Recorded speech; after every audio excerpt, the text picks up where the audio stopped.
Olá, bem-vinda, bem-vindo à segunda temporada do Pode Com Gente. Eu estou muito feliz de estar novamente aqui com vocês, falando sobre comunicação, e não apenas sobre comunicação e gestão de pessoas. Por isso, está aqui comigo nesse projeto a Lúcia. Lúcia, estou muito feliz, muito obrigada por estarmos aqui novamente. Muito feliz, Vivi. Passou rápido, né? Que a gente Muito gravou rápido. a primeira temporada e aí partimos para o planejamento, para a estrutura do conteúdo. Estamos aqui novamente para mais uma temporada. São 5 episódios. Vamos falar sobre comunicação não violenta, sobre reuniões produtivas, sobre... O que mais, Lúcia? A gente vai falar Vamos nessa falar temporada. sobre saúde mental. Muito importante, esse assunto Né? está muito Um tema em voga agora. sim, Tá? Tem muita coisa recorrente. para a gente falar. Sim, relevante.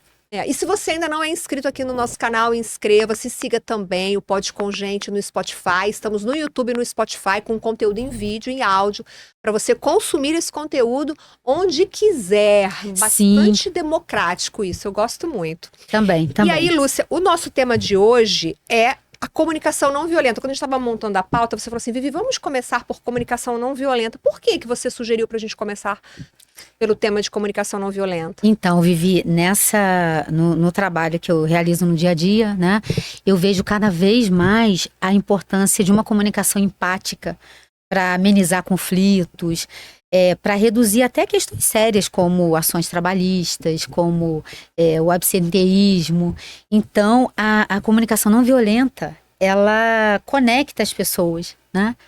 E o contrário, assim, quando a comunicação é uma comunicação mais agressiva, mais ostensiva, né?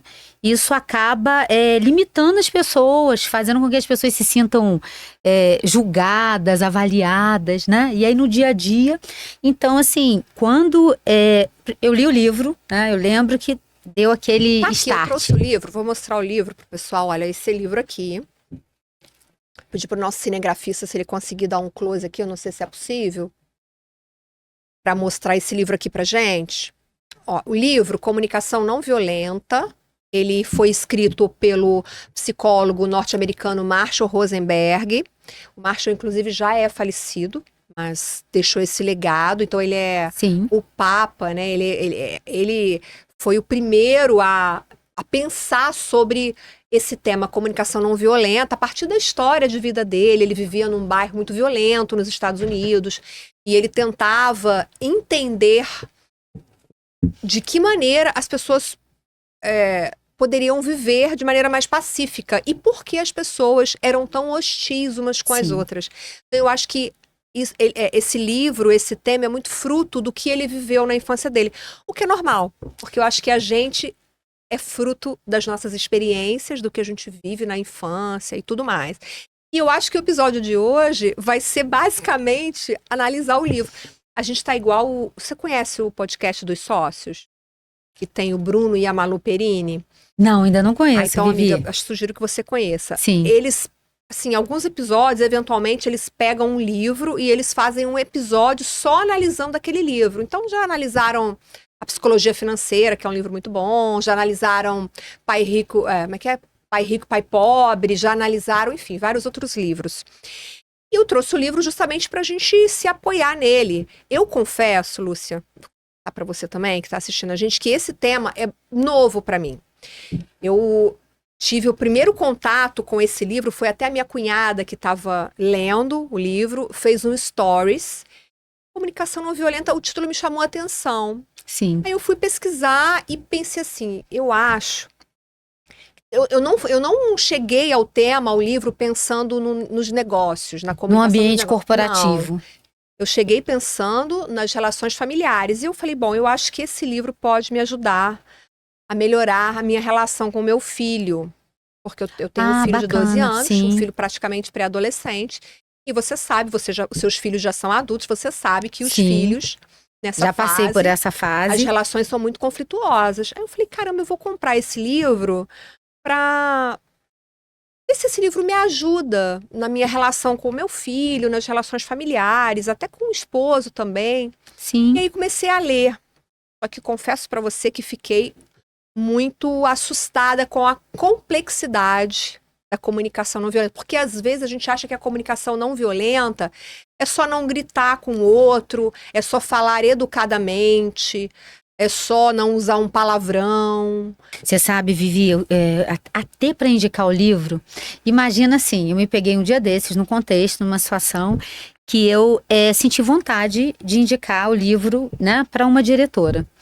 E aí eu pensei, puxa, eu vou indicar, né, pode ser que tenha ali aquela a percepção, né, de que é um feedback através do livro. Então, assim, realmente é muito complexo. E o que eu acho mais interessante nesse livro é que ele escreveu para um processo terapêutico, né?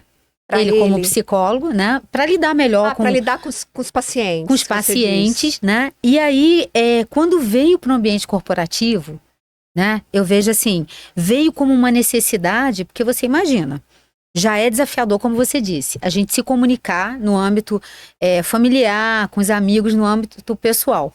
E aí, imagina, quando vem para um âmbito corporativo, tem as regras, as hierarquias, as vaidades, né? Então, é um tema, assim, extremamente atual, é um livro, e eu lembrei de algo também, eu faço trabalho voluntário com crianças. E aí, com crianças, isso. Aí já peguei a faixa etária, tô há 7 anos nesse projeto. Então já trabalhei com a faixa etária de 7 a 9, e agora eu tô com a faixa etária de 9 a 12. E aí a gente começou a trabalhar sobre comunicação não violenta ano passado, né, com esse grupo. E aí, Vivi, eles começaram a externar assim, e a raiva? O que a gente faz com a raiva? Porque você falou do âmbito familiar, eu lembrei disso. A criança... Tem um capítulo no livro só sobre raiva. Sim, porque a criança, ela consegue ter uma emoção genuína e até de falar sem filtro. E aí eu fiquei refletindo, foi ano passado isso. Pensei, e o adulto? O que o adulto faz com a raiva? Porque nas mentorias, eu ouço muito isso também. Às vezes, numa situação que acontece, um líder que foi um pouco mais ostensivo na comunicação, e aí a gente precisa dar o feedback sem plateia, né, na mentoria individual. E aí a gente chama para conversar, né, para fazer ali uma escutativa.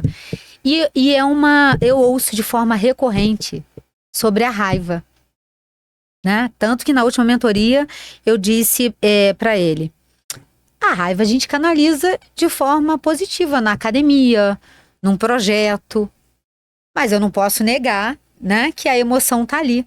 Então, relendo o livro, relendo alguns aspectos, eu pensei muito nisso, na gestão das emoções. Eu acho que a gente pode falar um pouquinho sobre a raiva mais à frente, porque eu me lembro até, depois a gente pode buscar aqui, o autor, ele fala que a questão da raiva é o seguinte, se eu entendi corretamente o pensamento dele. O outro, ele não consegue provocar raiva na gente. Quer dizer, a nossa raiva não é responsabilidade do outro. A nossa raiva é fruto de uma necessidade não atendida. Quando a gente diz assim, quando eu digo, por exemplo, poxa, meu filho fez uma coisa que me deixou com muita raiva. Na verdade, eu não fiquei com raiva porque ele fez alguma coisa errada. Eu fiquei com raiva porque provavelmente uma necessidade minha não foi atendida. Essa necessidade pode ser uma necessidade simples de, por exemplo, que ele me obedeça ou que ele siga uma determinação minha porque eu acho importante. Então, vamos dar um exemplo. Vamos levar isso para o mundo corporativo. Você que trabalha com gestão de pessoas vai saber dizer melhor que eu, mas você tem um líder que precisa que o liderado chegue mais cedo no dia seguinte. Esse liderado assume o compromisso de chegar 30 minutos antes e não cumpre esse combinado. E aí o líder provavelmente vai sentir raiva, porque o liderado não seguiu aquele combinado. Impactou ali na gestão dele. Ele vai chegar para esse liderado, provavelmente com raiva, e vai usar uma linguagem, poxa, a gente combinou, você não cumpriu o combinado comigo, o que você fez foi muita sacanagem, você não devia ter feito, bababá, reclama. Na visão da teoria da comunicação não violenta, esse líder deveria chegar e dizer, olha, nós combinamos, que você chegaria 30 minutos antes, você não chegou e eu tô me sentindo muito, muito aborrecido por isso, porque eu precisava que você chegasse 30 Estava aqui minutos contando antes. com você. Estava contando com você para conseguir cumprir um outro compromisso meu, então isso está me trazendo muita dor de cabeça. É puxar, não sei se eu fui clara, é porque Foi realmente clara. o tema não é tão simples assim de explicar, mas é puxar para si a responsabilidade por aquele sentimento. Excelente, Vivi. Até quando a gente fala das fases, né? Quando ele narra. Vamos falar das fases, porque só para a gente Vamos. organizar aqui. O livro, o Marshall Rosenberg, ele coloca, eu até anotei aqui, ele coloca Eu tô com a minha colinha também. o modelo da comunicação não violenta, ele coloca em 1, 2, 3, Quatro passos. quatro Sim. passos. O primeiro passo, que é a observação. O segundo passo é a identificação do nosso sentimento. Sim. Depois da nossa necessidade. E aí a gente pede exatamente o que a gente quer. Vamos falar então da observação. O modelo da CNV tem 4 passos e o primeiro deles é a observação. O que é essa observação, Lúcia? O que você entendeu da Então, Vivi, observação? quando a gente fala da observação na comunicação violenta, a primeira... Quando a gente fala da observação na comunicação não violenta. Perdão, quando a gente comeu fala sem querer. isso, da observação na comunicação não violenta, a gente está falando de não julgar. E faz parte... Observar sem julgar. Observar sem julgar. E faz parte da nossa condição humana julgar. Todo momento a gente Nós tá julgando. julgamos o tempo todo, né? A gente fala que a gente não julga, mas nessa primeira fase da comunicação não violenta, geralmente uma situação que a nossa necessidade não foi atendida, o que a gente faz? A gente julga. E no momento que a gente observa com julgamento, aí vem toda a emoção. Né? Por isso que a gente falou antes da gestão da emoção. Aí vem a raiva. Eu pesquisei também, eu fiz recentemente, falando ainda da observação, quando a gente faz o curso do DISC, né, da Solids, para aplicar o teste de predominância de mapeamento comportamental, ele usou uma frase, né, um professor, ele disse: falar com bondade é oferecer palavras que cuidam, não que ferem. E aí essa palavra bondade, no momento que a gente observa a situação, aí eu fui pesquisar também, Vivi, o conceito. O que é bondade, né? Para não ficar assim, uma coisa de, eu tô ali, a minha necessidade não foi atendida e eu tenho que ser bonzinho para fingir que nada aconteceu. Não é isso, até porque vai somatizar, né? E aí bondade, olha que interessante, o conceito. Alma nobre e generosa, naturalmente inclinada para o bem, né? O que é a generosidade? É a gente olhar para o outro, né, e observar a situação. A meia hora eu combinei o horário com o liderado e ele não compareceu. Sem julgamento. Algo aconteceu. Ele tem um histórico de atraso. Então, tem várias assim, situações que a gente precisa antes analisar. Mas aí, se tem raiva, se a minha necessidade não foi atendida, eu observo, né? Aí eu queria te fazer uma pergunta, Vivi, que está relacionado ao segundo passo, que é o sentimento, né? E aí eu te pergunto, como administrar o sentimento, né, numa situação que a necessidade não foi atendida, seja no âmbito familiar ou seja no corporativo. Vamos falar disso, mas eu quero voltar um pouquinho na observação, tá? Você disse que acho que a gente já nasce para o julgamento. E depois que eu fiz a leitura do livro, cada vez que eu ia para uma conversa com uma pessoa, fosse em casa, fosse no trabalho, eu já ia com esse espírito de tentar me observar ou me policiar.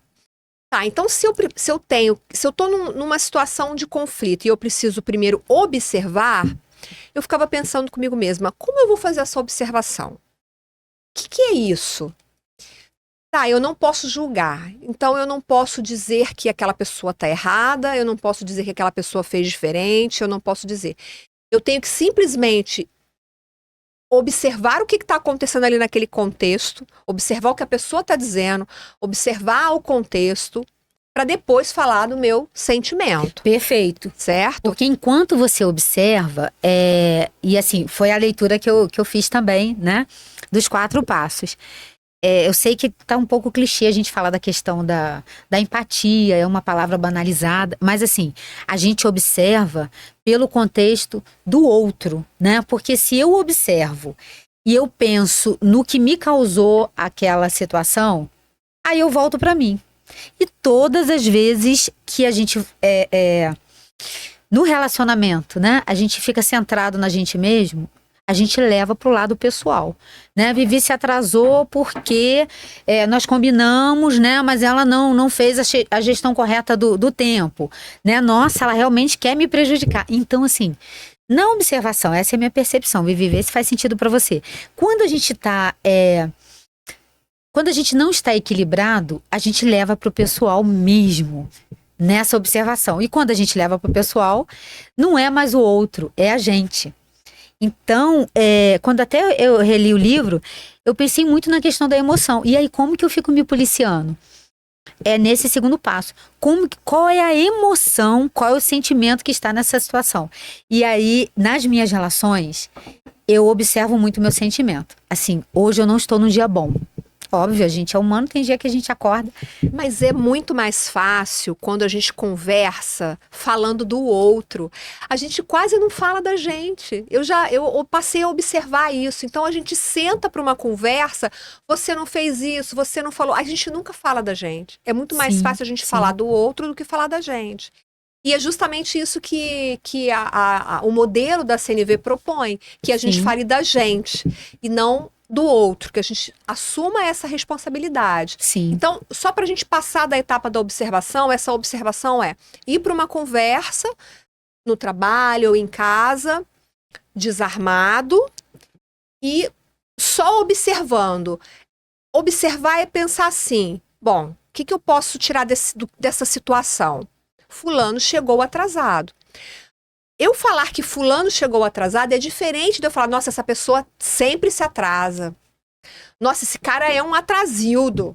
É diferente. Ou às vezes até, Vivi, que é mais sério ainda, que causa muitos conflitos, é comentar com o outro, né? Porque acho que você está dizendo é muito pertinente, que assim, é autoconhecimento, é observar a forma como eu falo, a leitura que eu faço da situação, o meu estado emocional, para ter uma estrutura, né, emocional mesmo para falar, mas ao mesmo tempo, assim, esse entendimento do que gerou. E às vezes a gente tem esse olhar de me prejudicou, né, fez de uma forma intencional.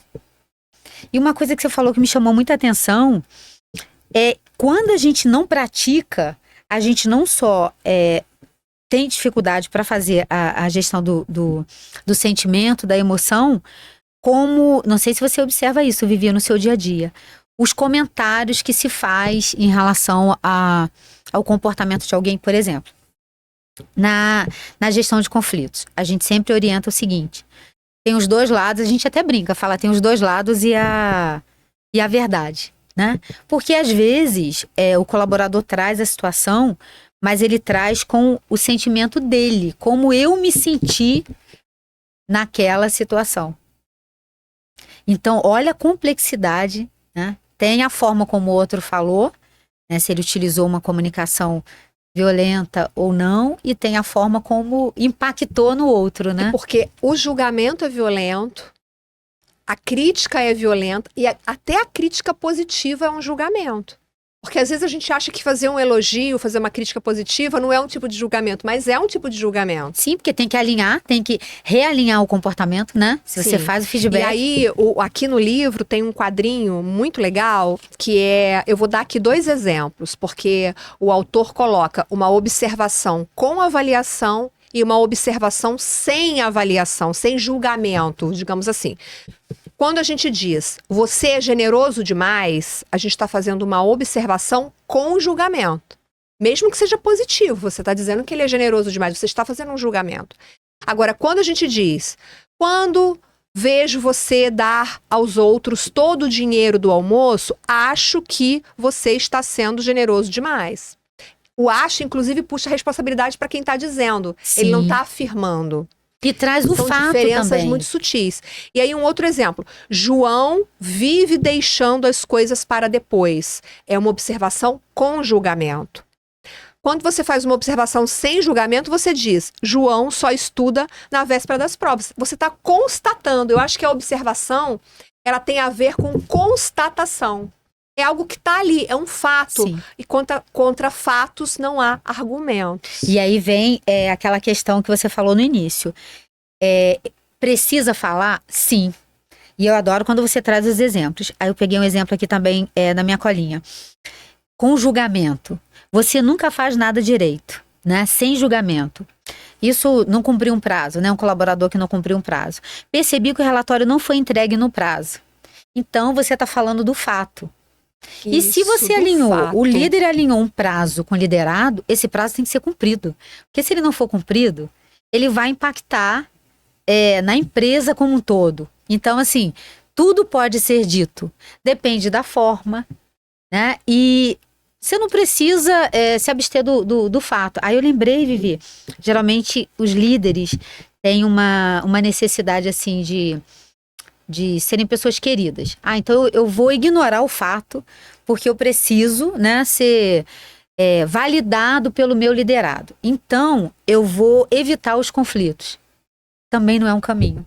Porque se você evita o conflito, você foge do fato. Então, assim, Ele tem que resolver aquele problema. Tem que resolver. Não tem como ele fugir daquela situação. Sim. Agora é a forma, né? O que a gente está trazendo aqui como reflexão é que a comunicação não violenta é justamente a forma. E eu lembrei de algo também, Vivi, que é assim, o que você falou no início, que eu achei muito bacana. As pessoas relacionam a comunicação violenta ao grito, a uma forma ostensiva de falar. Eu mesma, antes de estudar o tema, eu pensava dessa maneira. Depois eu fui ver que não é nada disso. É muito mais profundo. Sim. Você pode ter um tom de voz, assim, muito tranquilo e ser muito cruel com a pessoa. Falar algo de uma forma que atinja o outro. Né? Sem gritar, sem xingar. Você pode simplesmente fazer julgamentos e jogar a autoestima da pessoa lá para baixo, ou não conseguir resolver nenhum conflito. E ter falado com elegância. Sim. Falar com elegância não necessariamente você está usando uma comunicação pacífica, digamos assim. Você pode uma linha tênue, né? Com certeza. Para ironia, para manipulação, que é uma palavra, né, muito utilizada no ambiente ironia terapêutico. E manipulação também seria um tipo de comunicação violenta. Com certeza. Que é o que esse exemplo que você trouxe, que a gente está conversando. Você pode falar num tom baixo, né? Mas com palavras que ferem, que comprometem a autoestima do outro, seja no âmbito pessoal da empresa. Aí eu brinco, Vivi, eu digo assim, emocionalmente, quando a gente não tá bem, é você pegar o seu lixinho e colocar no quintal do outro. E isso a gente faz muitas vezes, né, de forma inconsciente. Só que para o outro tem um impacto forte. A forma como o outro recebeu, né? Então, por isso que para a gente utilizar uma comunicação não violenta, a gente tem que estar estruturado, equilibrado. A gente até falou sobre isso na primeira temporada, assim. Para feedback também, a gente tem que ter essa estrutura emocional, né? Então, vamos recapitular. A gente está falando aqui do modelo da comunicação não violenta, que foi um modelo pensado por um psicólogo para facilitar as relações interpessoais no trabalho e em casa, nas relações familiares. E essa comunicação não violenta, ela tem 4 passos. O primeiro deles é a observação, que observar, resumindo tudo que nós conversamos aqui, observar é não julgar, é apenas destacar as constatações, destacar os fatos que aconteceram. Então, você diz, fulano chegou atrasado. É uma constatação. É diferente de dizer, fulano sempre chega atrasado. Então, aí você já está fazendo um julgamento. E esse julgamento pode ser uma crítica positiva ou negativa. E aí vamos para o segundo passo, que é os sentimentos. Qual foi a pergunta que você me fez? Isso, como que a gente reconhece o sentimento, né, nesse momento da comunicação? Porque assim, a gente está falando que para observar sem julgamento, a gente tem que fazer uma gestão correta da emoção. E aí quem está ouvindo a gente deve estar pensando, mas isso é muito, muito difícil. A gente só descobre isso na prática, quando acontece um conflito, uma situação, né? E aí eu te perguntei, como reconhecer o sentimento a tempo de eu pensei algo, mas não vou falar. Eu vou precisar, ou até vou falar, mas vou falar de uma forma cuidadosa. Vamos partir para o exemplo. Aliás, antes de partir para o exemplo, eu quero te ouvir, senão eu tô muito falante hoje. Eu fiz a pergunta, eu tô querendo responder. Não, nada disso. Você tá falando, eu tô aqui pensando.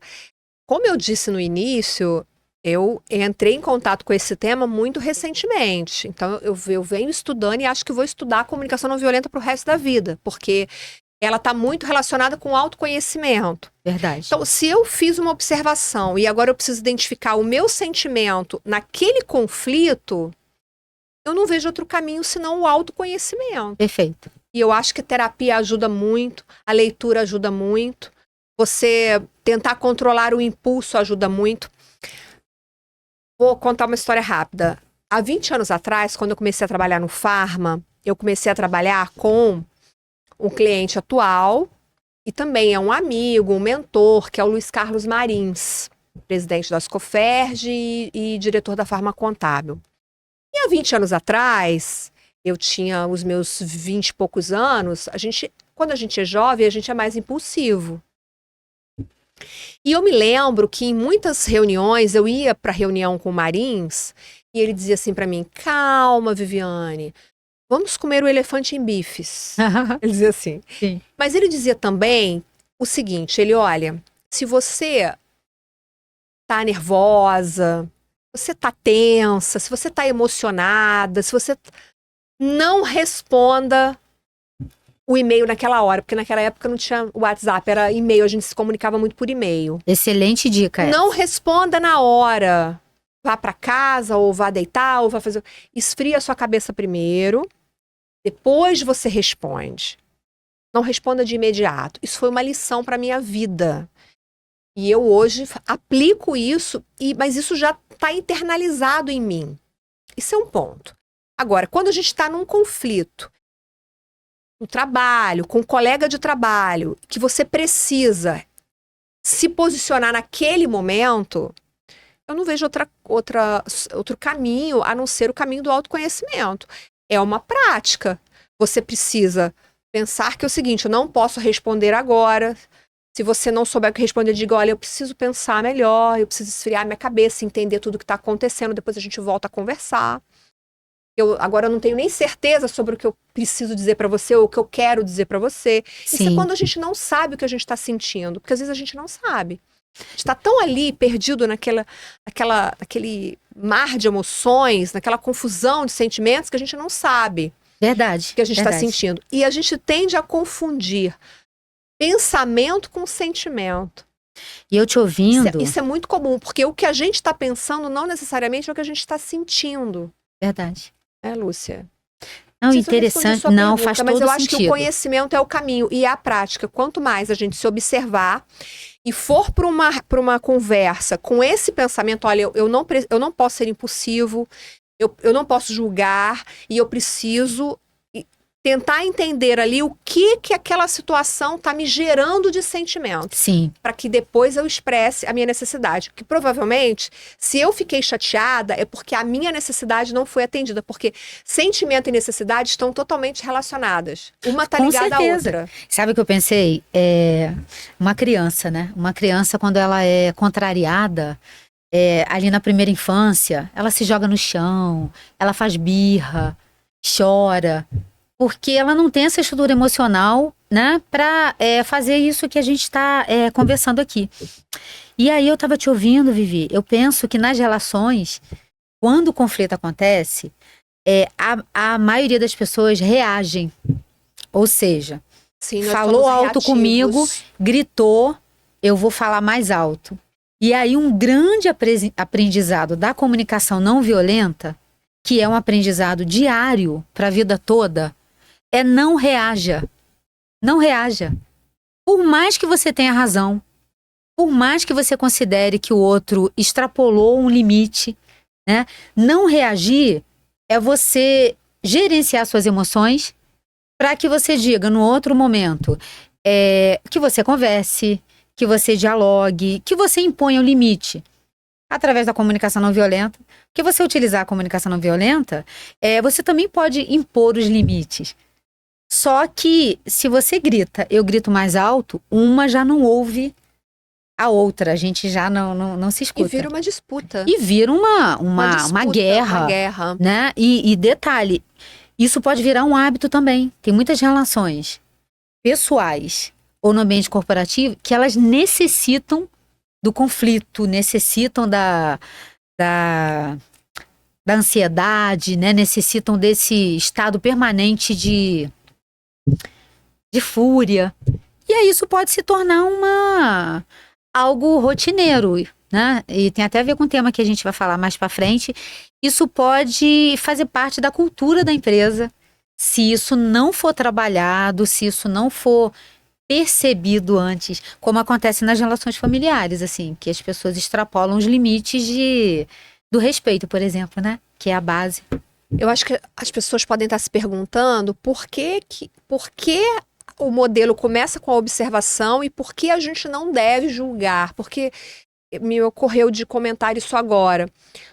Repara que quando a gente faz um julgamento ou uma crítica, o outro entra na defensiva.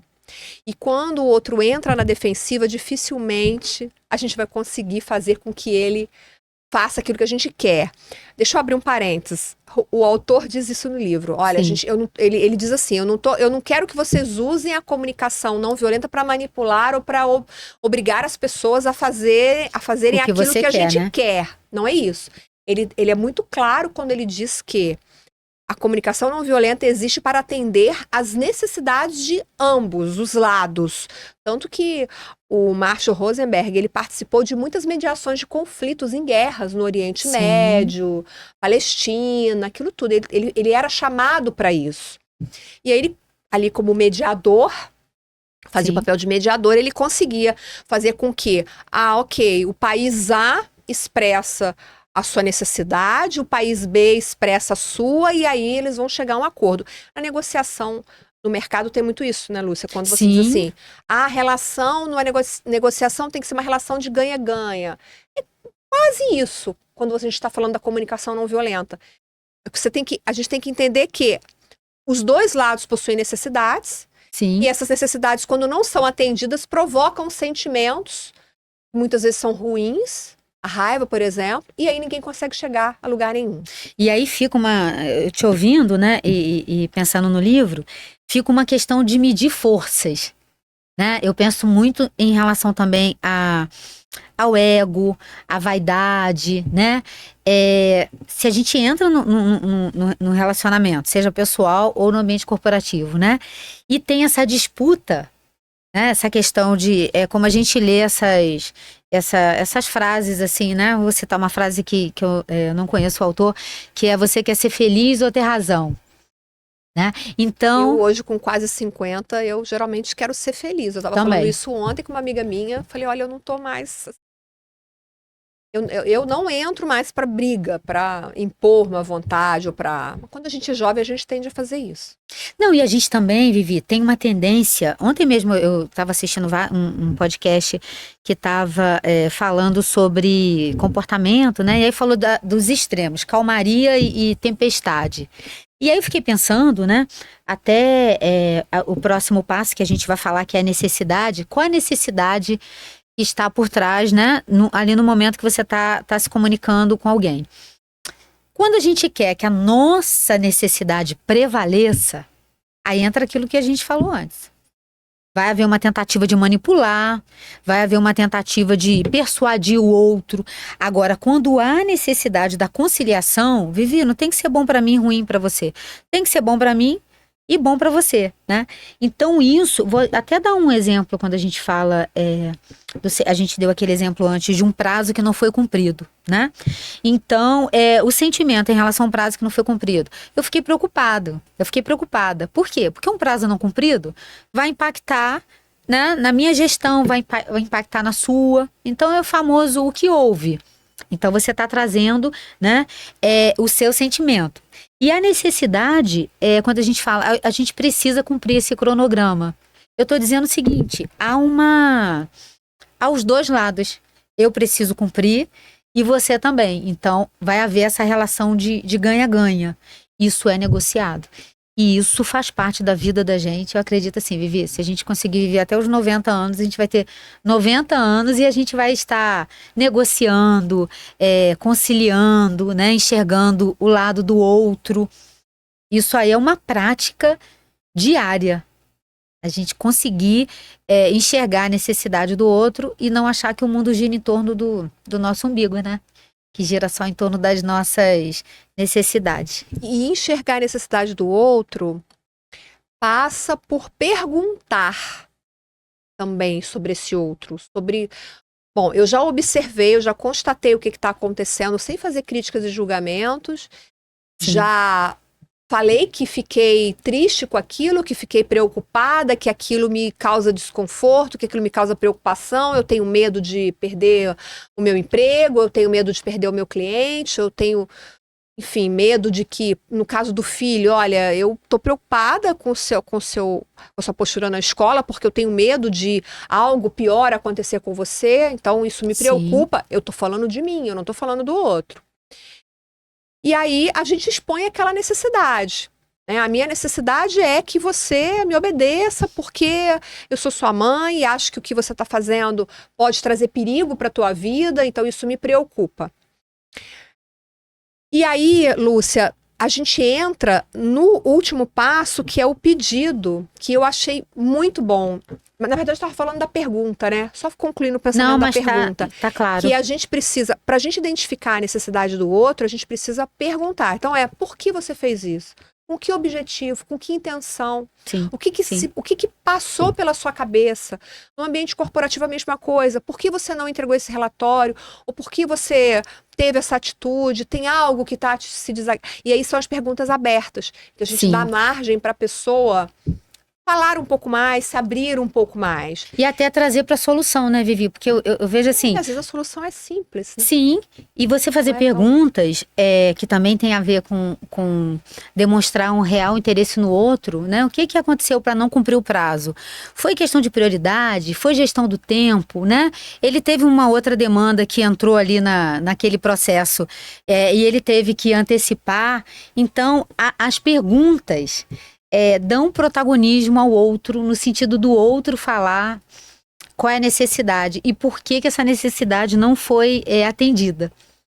E aí, quando a gente está voltado só para a nossa necessidade, a gente acaba, sem perceber, subestimando o outro. Tem uma fala, Vivi, que eu ouço muito nas empresas, que é assim: Lúcia, eu me sinto invalidado, eu me sinto sem voz. Isso é algo assim muito sério. Né? Porque quando é um ambiente familiar, a gente fala com o familiar. Você não me ouviu, você não me deu atenção. Quando é no ambiente corporativo, a pessoa tem medo. Tem medo. De perder o emprego, né? Então, quando chega no RH, quando chega pra gente, então eu ouço assim, eu me senti invalidado, me senti sem voz. E aí isso é algo bastante sério. Quando a gente faz as perguntas, a gente dá voz pro outro. Por exemplo, eu utilizo muito isso, utilizava com os meus filhos, Vivi, assim, todos os dias nós conversávamos. Chegava do trabalho e as perguntas. Como que foi seu dia? O que você fez? Né? O meu filho limita-se a dizer, foi bom. Sim. Porque a geração mudou. Aí tem que fazer as perguntas abertas, né? E eu lembro que o dia que eu esqueci, cheguei cansado, alguma coisa... E aí eu chamava de rodinha, né? Rodinha de alguma coisa. E aí eu esqueci e eles falaram, ué, mas hoje não vai ter conversa? Eu falei, é verdade. Aí sentava, né? Eu sentava com os dois. Então, isso me remete, assim, nas relações, a gente ter um real interesse pelo outro. Isso é uma prática. Você já observou quando, às vezes, na comunicação, uma pessoa só fala de si, das suas necessidades, do seu, né? Isso tem sido algo muito recorrente. E é tão bom a gente perguntar para o outro, né? Como aconteceu aqui hoje, quando a gente chegou, né? Tinha um tempo que a gente não viu o Roger, né? E a gente perguntou, como é que você está? Como é que está a sua esposa? Como é que está a vida? Então, assim, você pode fazer disso uma prática, né? Que tem a ver com enxergar a necessidade do outro para a gente fazer a próxima etapa, que é o pedido, né? A gente conseguir solucionar. Eu adorei o pedido, a parte do pedido, porque para mim faz muito sentido. tem até uma coisa da publicidade que diz que a gente não pode usar o não porque as pessoas não leem o não e vão acabar fazendo aquilo. Sim. E a parte do pedido, eu entendi que a gente precisa pedir positivamente, não negativamente. Perfeito. Então, em vez de dizer para o colaborador, olha só, eu não quero que você chegue atrasado amanhã.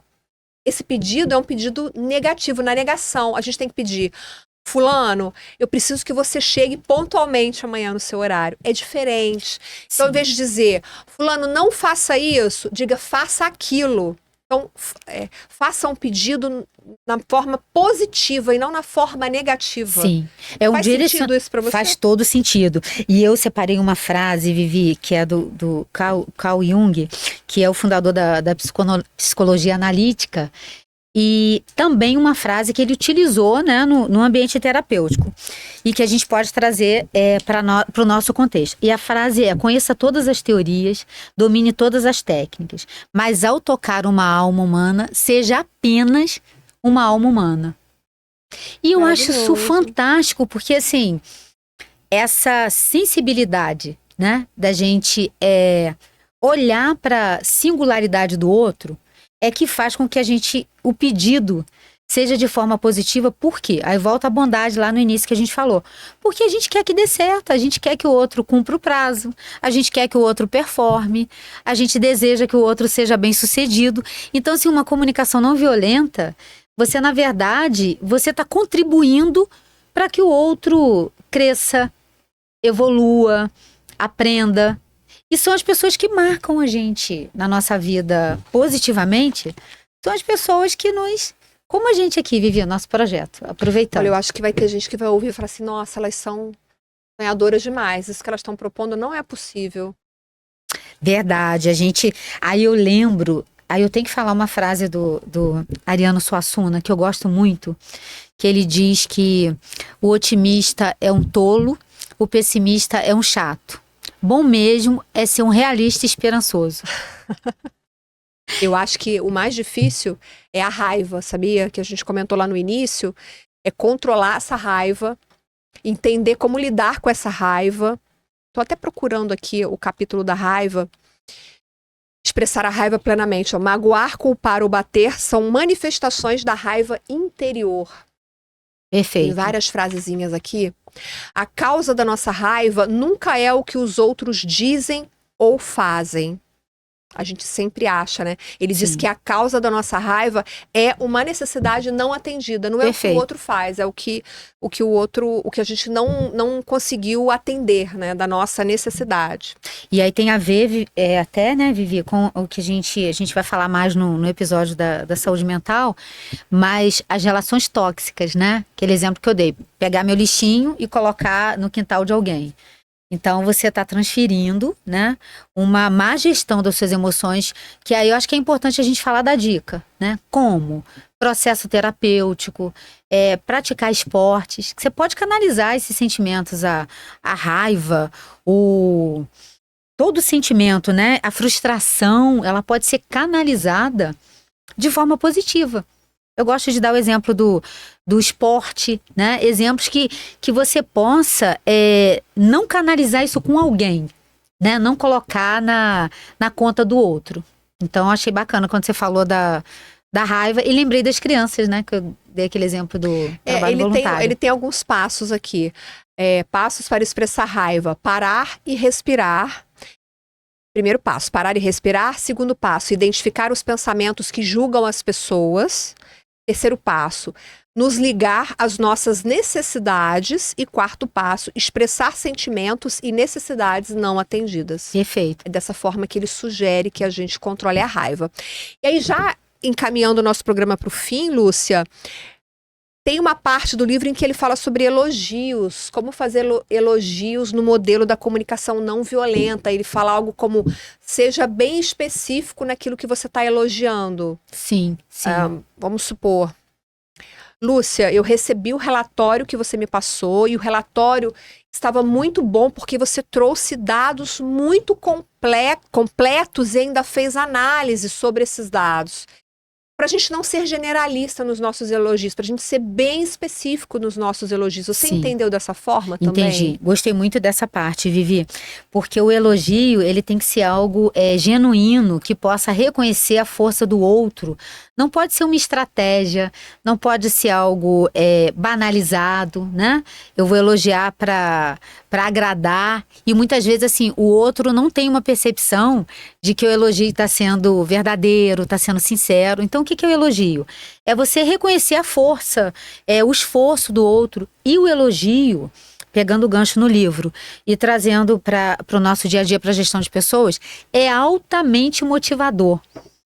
Ah, Lúcia, mas a pessoa já tem uma clareza, não faz mais que a obrigação dela fazer o certo, performar, entregar o que ela se comprometeu a fazer. Ok, antes do profissional tem a pessoa, o ser humano com as suas singularidades. Então, assim, o elogio é uma prática de você reconhecer o esforço do outro. Me remete muito à questão da infância também. Então, até a estrutura do adulto, ela está muito relacionada, eu já li muito sobre isso, o quão ele é elogiado e o quão ele é criticado, né? Até quando a gente estuda sobre crenças limitantes, crenças hereditárias, né? Então, a criança, quando ela é elogiada, ela tem uma estrutura emocional de saber que ela está fazendo o melhor que ela pode. E a criança, quando ela é cobrada, quando ela só é criticada, muitas vezes acaba um adulto inseguro. E uma pessoa insegura... A autoestima fica comprometida. Sim, aí vai desconfiar de todos, Vivi. Pessoa insegura, ela tá sempre desconfiada de que o outro, né, vai passar a perna, vai fazer algo. E aí isso compromete muito as relações. E o autor, ele fala uma coisa que eu gostei muito, eu até anotei também, sobre o agradecimento. Ele diz que a gente... pode, né, deve agradecer a ação da pessoa, mas dizer também como aquela ação foi positiva para a nossa vida, que bem aquela ação fez para a nossa vida. Olha, muito obrigada por você ter feito isso, porque isso que você fez provocou isso na minha vida. Perfeito. Deixa eu ver se eu consigo dar um exemplo. Vamos supor um vizinho que te incomoda muito, sei lá. Você diz, olha, obrigada por você ter reduzido o volume do seu aparelho de som, porque eu tenho muita dificuldade para me concentrar no trabalho quando você coloca o volume muito alto. Então, obrigada por ter atendido ao meu pedido. Isso está me ajudando muito. Então, é importante não só falar uma obrigada, mas dizer por que aquela ação foi positiva para a nossa vida. Sim, isso conecta as pessoas. Me fez pensar numa palavra assim, a generosidade. Né? Todas as vezes que a gente tem uma atitude generosa e que o outro agradece, está dizendo, olha, sua ação causou um impacto positivo na minha vida. E aí a vida fica mais leve, né? A gente consegue... Eu sei que, como você disse antes, né, Vivi? As pessoas podem ouvir a gente e pensar, nossa, mas como elas estão otimistas. Mas a prática da comunicação não violenta, ela está relacionada, sim, a essas questões emocionais que a gente tem que cuidar diariamente, né? Porque a gente se relaciona com o outro o tempo todo, né? Mesmo as profissões mais solitárias, né? De pessoas, vai ter um momento ali que você vai se relacionar com o outro, seja WhatsApp, e-mail, presencial. A gente precisa do outro nas relações. E a gente está aqui para isso. A gente está aqui para tentar ser um pouquinho melhor a cada dia. Verdade. A gente nasce, né, se desenvolve para isso. A gente precisa buscar uma melhoria diária. Então, se a gente tem dificuldade nessa comunicação, nas relações pessoais, profissionais, a gente pode, pelo menos, tentar aplicar alguma coisa. Eu me lembro que no livro, o Marshall conta um exemplo de um pai que, nessa relação com o filho, para ele lembrar os passos da comunicação não violenta, ele fez um cartãozinho e colocava no bolso. Sempre que ele estava assim, na iminência de um conflito com o filho, ele tirava aquele cartão do bolso e relembrava, olhando para o cartão, o que ele tinha que fazer, observar. Um diálogo interno, mas ele registrou. Registrou. Ele primeiro eu tenho que observar, depois eu tenho que expressar meu sentimento, falar da minha necessidade, fazer um pedido de forma positiva. Com o tempo, aquilo ali ficou automático. Ele não precisava mais olhar o cartão. E aí as coisas foram se internalizando e ele começou, na prática, a aplicar a comunicação não violenta. Então eu acho realmente que é possível. A gente precisa encerrar, mas quero só dizer que é uma luta até para mim. Eu no dia a dia tô tentando isso, eu tô estudando, tô tentando aplicar. E acho que você que está assistindo a gente também pode, também consegue. Verdade, acho que a gente deu dicas bacanas, é um tema complexo, não é um tema, né? É um estudo, é uma metodologia. Ele levou a vida toda para desenvolver sim, isso. Sim, deixou esse legado. A gente não está aqui com pretensão de que amanhã você já comece a fazer tudo que está aqui. Não, mas a gente recomenda a leitura. Vou mostrar de novo aqui o livro para você. A gente recomenda a leitura. É uma leitura muito boa, uma leitura fácil, é uma leitura que você pode ir aos pouquinhos. E ele dá muitos exemplos. O que eu mais gostei no livro é essa parte prática. Diálogos. Sim. E aí as 4 etapas, elas ficam muito... você pode trazer para o dia a dia, né? Tanto na família, amigos, no ambiente corporativo. E assim, Vivi, o mais importante é treinar. Quem está assistindo a gente, assim, mas eu não consigo. Eu tenho uma personalidade, né? Um pouco, eu sou mais... falo o que eu penso. Não pode falar o que pensa, que você vai... ter problemas e toda ação gera uma reação. Exatamente. Pode comprometer a carreira, pode comprometer a vida pessoal, né? Exatamente. A gente tem que falar com amorosidade. Exatamente. Né? Pois é, e a gente falando aqui de comunicação não violenta, tantas guerras acontecendo, eu tenho certeza que esses líderes mundiais que estão encabeçando esses horrores, essa matança, com certeza eles já ouviram falar na comunicação não violenta, mas não estão nem um pouco preocupados em empregá-la. Eles querem apenas defender o seu lado e impor a sua vontade. Então, realmente, é lamentável que a gente, em pleno século XXI, a gente tenha que ver tanta gente morrendo por conta de tantos conflitos que poderiam ser resolvidos de outra maneira. Mas isso é outro tema, não é tema para hoje. Sim. Lúcia, muito obrigada. Obrigada a você, Vivi. Demos o pontapé inicial, né? Primeiro episódio. É isso aí. Conta pra gente nos comentários o que você achou do programa. Deixa o seu like, compartilhe com a sua rede de contatos, isso é super importante. Conta pra gente se você já tinha ouvido falar em comunicação não violenta, se você já ouviu falar, se você consegue, se você tenta praticar. A gente quer saber o que você pensa sobre isso. Muito obrigada pela sua companhia. A gente se vê no próximo episódio. Até lá. Tchau, tchau.